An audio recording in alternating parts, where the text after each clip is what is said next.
If somebody could look at the 100 days and what you've done, what would they expect then for the rest of this term?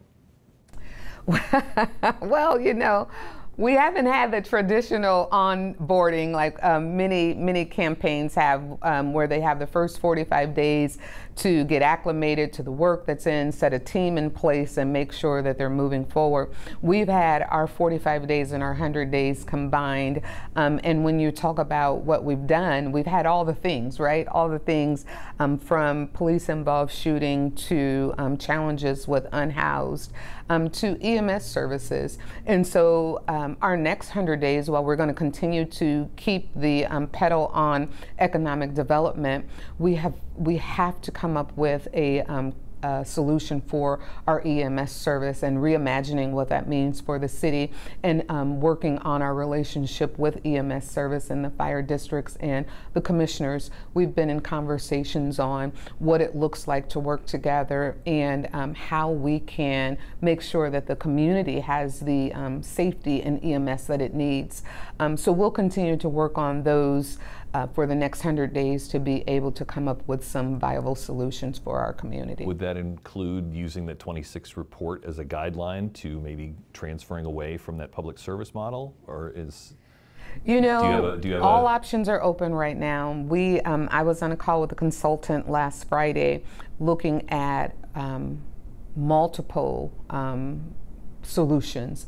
And so right now, all options are open. The one thing that I know for sure is that we cannot afford, again, back to liability, we cannot afford to have the residents of Fort Wayne not have mental security that when they call for an EMS service, that it will be there. And so that's one of our primary concerns, to make sure that we address that challenge. Have you heard anything, the reason that proposal, that plan, that study was not implemented was simply because the fire department in Fort Wayne didn't like it, didn't want to do it, I guess, is a lot of the rumor.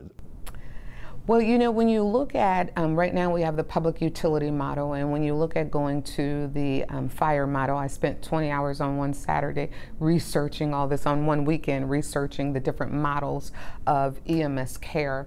When you look at going to the fire model, it does pose a little bit of challenge for some of our firefighters. There could be a mixture of both. We could do something completely different than has been seen in other communities. What we do know, though, is that it is a service that is needed.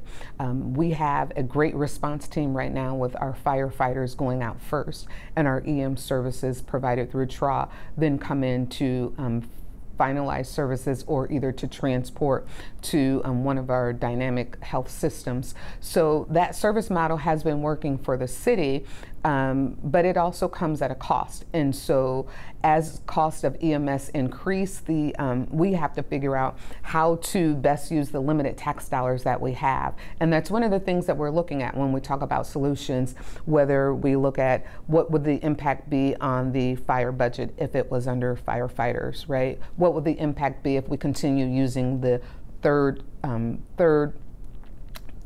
model system, right, that we have right now with TRAA. All of it we know is going to cost us a little bit more, but we want to make sure that whatever that cost is, that the citizens are getting the value from it. Anything you'd want to add? No. Well, thanks so much for your time. Thank you.